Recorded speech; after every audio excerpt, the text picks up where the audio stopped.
Hi there, how's it going? Andrew here, and in this video I've got a very special topic for you. It's been requested by a few people, how to paint feathers. Big shout out to Cody in Colorado. I hope you enjoyed this, mate, and I've got 3 tips for you for creating some engaging feather texture.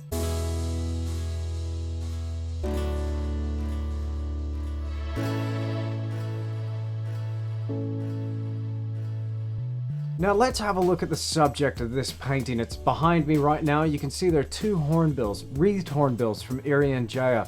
I originally saw these birds when I was on a trip to Bali, and I only had a very basic camera with me, so I did take a few reference photographs.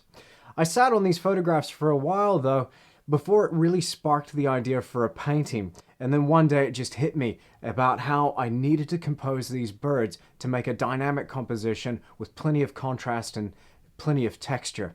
So let's talk about how to create feather texture specifically.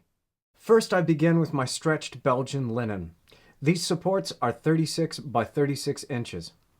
I love the feel and the texture of this material.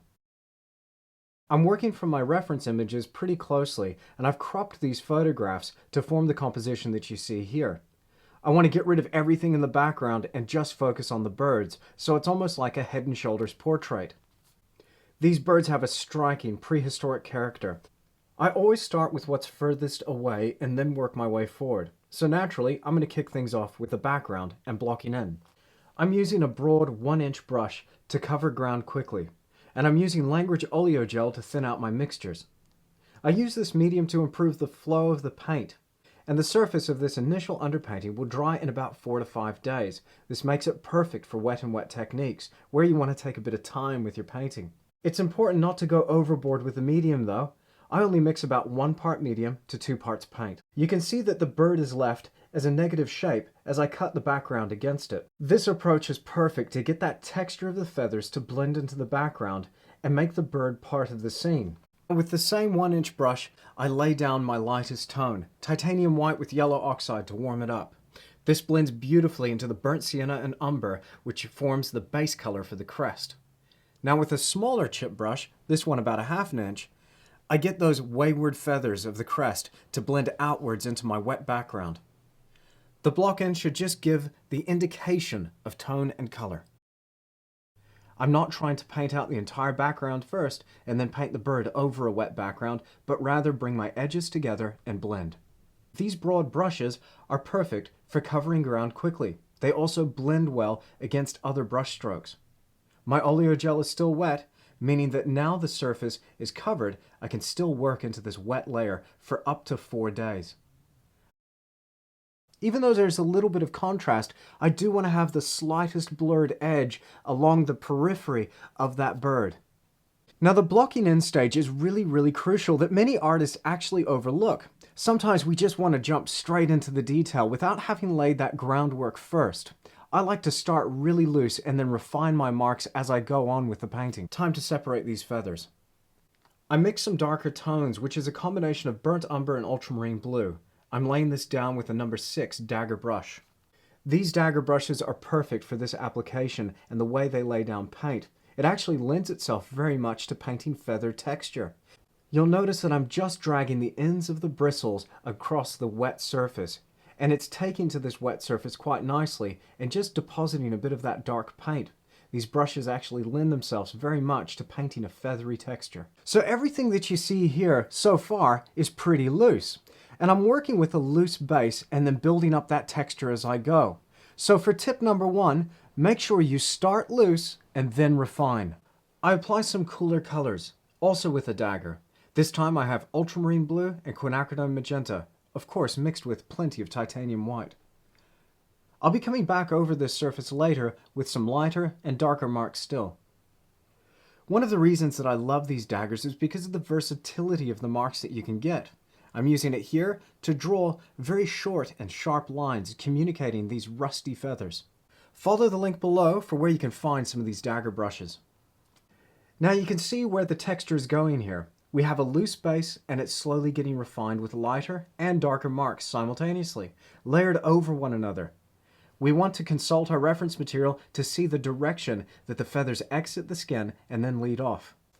Now, one of the most critical aspects of creating feather texture is contrast, but not just contrast in terms of tone, but contrast with color as well. We need to have warm colors contrasted against cool colors, light colors contrasted against dark colors, and eventually this will start to build up this textured, mottled surface. And what we're going for here is a 3D feathery texture. So tip number 2 is alternate your colors and tones to create contrast. Here I'm using a dagger for dark lines in the wing. I'm going to separate out some of these feathers to create a little bit more of a three-dimensional effect. I've mixed plenty of dark tone. The base of this tone is phthalo green, and I've mixed it with just a touch of burnt umber. This makes an incredibly dark color that I'm just using to separate the lead edge of individual feathers. Now for iridescence, we need to have a range of colors and tones. And this is a really cool effect where light strikes these feathers and then separates into individual colors. We have a mixture of purples, blues, and greens in a really cool and mottled pattern. Now here are some of the colors that you're going to need to achieve this effect. I'm using Language handmade oils. I have here in my kit ultramarine blue, quinacridone magenta, phthalo green, cobalt teal, and yellow oxide for this iridescence effect.